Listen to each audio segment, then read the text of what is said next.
Oke, hari ini Kak Rahma bakal jelasin tentang probability ya. Nah, kita fokus ke kotak-kotak birunya aja gitu ya. Jadi, an impossible event has 0% chance of happening gitu ya. Jadi, impossible itu kalau dia 0% ya. Certain atau pasti itu ketika dia 100% chance of happening gitu ya. Berarti itu artinya probability-nya 1 kayak gitu. Nah, kalau yang impossible berarti dia probability-nya 0 gitu ya.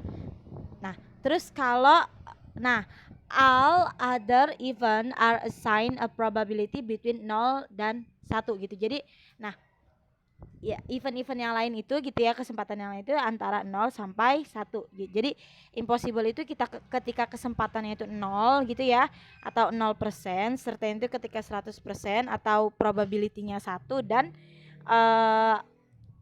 other event itu di antara 0 dan 1 ya. Nah, ini kita bisa lihat nih garisnya gitu ya. Jadi ada impossible, ada certain. Ya, impossible itu 0, certain itu 1. Nah, di antaranya ini banyak event-event ya, mulai dari 0,5 itu namanya event change. Ya, kalau misalnya 0,5 dikit ke belakang itu slightly less than event change. Nah, kalau 0,5 ke depan sedikit gitu ya, atau misalnya 0,6 berarti dia slightly more than even change gitu ya. Terus ada not likely, ada not likely to happen, ada very unlikely happen. Dan di sini ada likely to happen, very likely to happen kayak gitu ya. Bisa dilihat garis tentang probability-nya nih harus bisa dihafal ya istilah-istilahnya. Nah, kemudian oke nih misalnya contohnya ya, misalnya saya ada gini. Use the number line, tadi number line ini ya, on the previous page to describe the probability of this event. Misalnya, there is a 75% chance that Ted will be on time for school tomorrow. 75%. Nah, kalau kita lihat dari number line previous page-nya itu berarti berapa sih? 75% itu ada di mana? Ada di likely to happen kayak gitu ya. Nah, terus misalkan lagi, berarti A itu it is likely that Ted will be on time for school tomorrow kayak gitu ya. Nah, kemudian ada lagi yang there is 40% chance that Claire will burn her toast gitu ya. Jadi 40% itu kalau di line ini berarti di mana sih? Di slightly less ya. Nah, berarti there is likely less than even chance that Claire will burn her toast gitu ya. Jadi tinggal diisi aja sesuai dengan line probability ini kayak gitu ya. Nah, kayak ini nanti latihannya silahkan dikerjakan. Kalau nggak ngerti langsung tanya Kak Rahma. Nah, Kak Rahma lanjut jelasin tentang sample space. Apa sih sample space itu? Perhatikan baik-baik, tadi apa sih sample space? The outcomes of an experiment is the result we obtain in one trial of experiment. Jadi dia itu adalah hasil dari eksperimen itu gitu ya. Jadi sample space itu, jadi the sample space of the experiment is the set of possible outcomes. Jadi sample space itu possible outcomes yang keluar kayak gitu ya. Misalnya contohnya gini. We have 5 card number 1 to 5. Nah, berarti outcomes outcomesnya itu ada berapa sih? Dari 1 sampai 5. Berarti ada 5 gitu ya. Berarti there are 5 possible outcome for this experiment. The outcomes are the number from 1 to 5. Jadi possible outcomesnya berapa? 5 gitu ya. Jadi possible outcomes itu total dari si result si eventnya itu gitu. Misalnya lagi Kak Rahma gini, misalnya ya, karena ke bahasa Indonesia misalnya bilangan ganjil antara misalnya ya 2 sampai 7 misalnya. Di antara 2 sampai 7 berarti bilangan ganjil antara 2 dan 7. Berarti angka berapa aja sih? 3. Terus berapa? 5. Gitu kan. Nah, berarti total outcomes-nya ada berapa? 3, 5. Ada 2 buah kan? Berarti 2 total outcomes-nya adalah 2 kayak gitu, ya. Itu tentang outcomes ya, possible outcomes. Nah, sample space-nya itu apa? Sample space-nya itu si anggota-anggotanya. Kayak tadi bilangan ganjil antara 2 dan 5 berarti 3, maaf 2 dan 7 berarti 3 sama 5. Sampel space-nya berarti 3 sama 5, kayak gitu ya. Sampel space dari angka 1 sampai 10 berarti yang berapa sampel space-nya? 1, 2, 3, 4, 5, 6, 7, 8, 9, 10 gitu. Jadi sampel space itu anggotanya, kalau total outcomes itu ada berapa sih itu anggotanya gitu ya. Nah, Kak Rahma lanjut jelasin tentang, oke ini nanti latihan tentang sampel space ya, nyebutin sampel space-nya, anggota-anggotanya siapa aja ya. Kayak misalnya contohnya deh, Kak Rahma contohin tossing a coin. Anggota koin itu apa sih? Head sama tail kan. Nah, berarti outcomes-nya itu atau sample space-nya itu adalah siapa? Si head and tail gitu.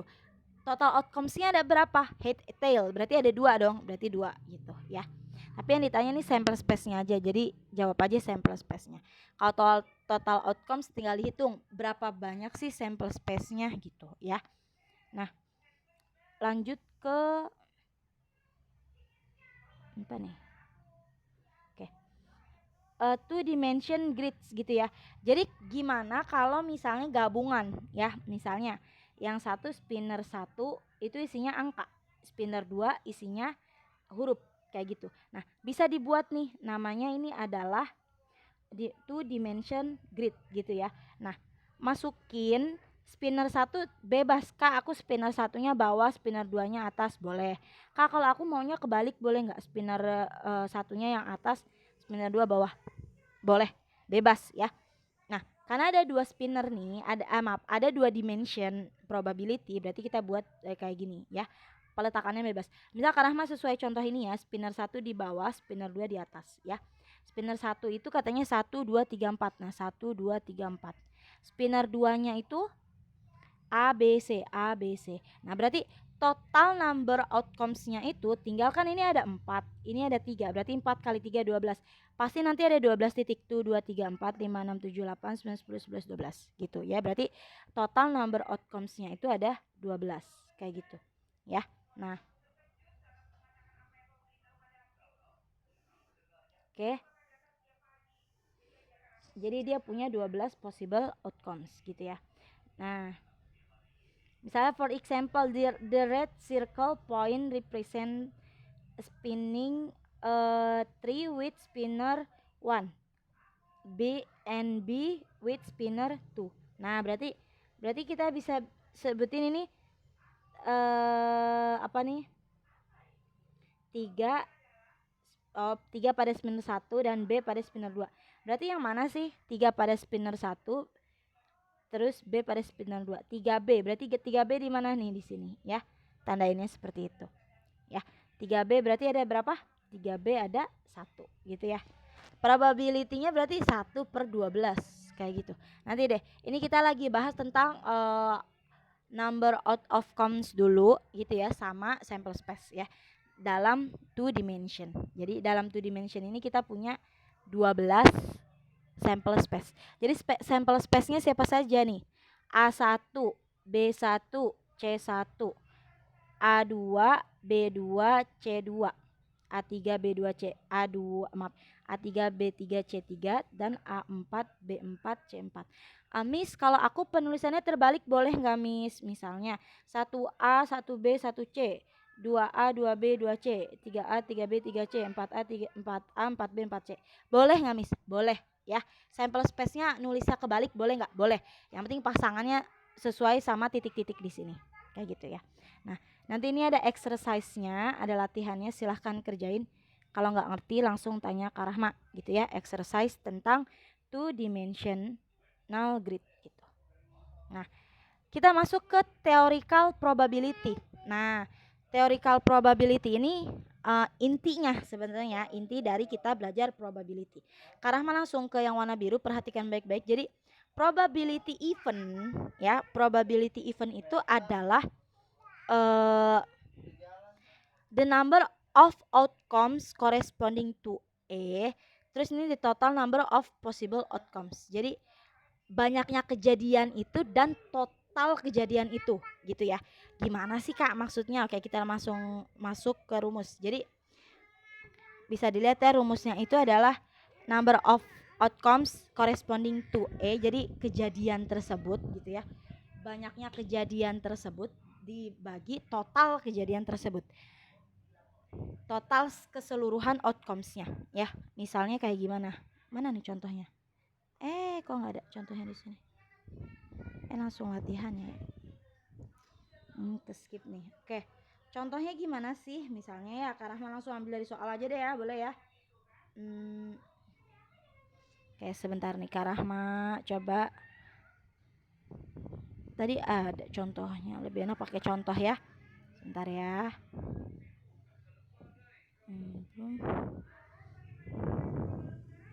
Screenshot mana ya, screenshotnya Kak Rahma? Ada ya. Ya udah, kalau nggak ada nggak apa-apa, kita langsung pakai contoh soal aja ya Kak Rahma ya. Nah gini, oke perhatikan baik-baik ya. Nah, oke, nah misalnya an ordinary die is rolled once, determine the probability of rolling a 4. Nah, ordinary die itu selalu dadu 6 sisi ya. Nah, dia dadu 6 sisi, keluar angka 4. Kan berarti total total outcomes-nya berapa sih? Jadi probability-nya itu probability 4 gitu ya, eventnya kan 4 ya. Berarti banyaknya angka 4 dalam dadu ada berapa? Ada 1 kan, berarti 1 per total sample space, total outcomes pada dadu itu ada berapa? Ada 6 kan? 6. Jadinya 1 per 6. Ngerti nggak? Kan sample space-nya itu kan dadu itu kan dadu 1, 2, 3, 4, 5, 6 gitu kan. Ya enggak? Nah, event 4 itu ada berapa? Ada 1. Ada 1 doang kan, angka 4 kan. Nah, total seluruhnya ada berapa sih? Number outcomes-nya 1, 2, 3, 4, 5, 6. Ada 6. Berarti probability event 4 itu adalah 1 per 6 gitu ya. Nah, kalau misalnya probability yang C, misalnya ya Kak Rahma contohin lagi, a number greater than 1. Nah, probability yang lebih besar daripada angka 1 dalam die gitu ya. Ordinary day. Lebih dari 1 tuh angka berapa aja sih? Lebih dari 1, more than 1, angka berapa aja? Angka 2, 3, 4, 5, 6. Ada berapa sih? Hitung. Eventnya ada berapa tuh? 2, 3, 4, 5. Ada 5 ya. Total number outcomes-nya dadu itu kan ada 6 kan. Nah berarti 6. Berarti 5 per 6. Kayak gitu ya. Jadi probability itu, ingat,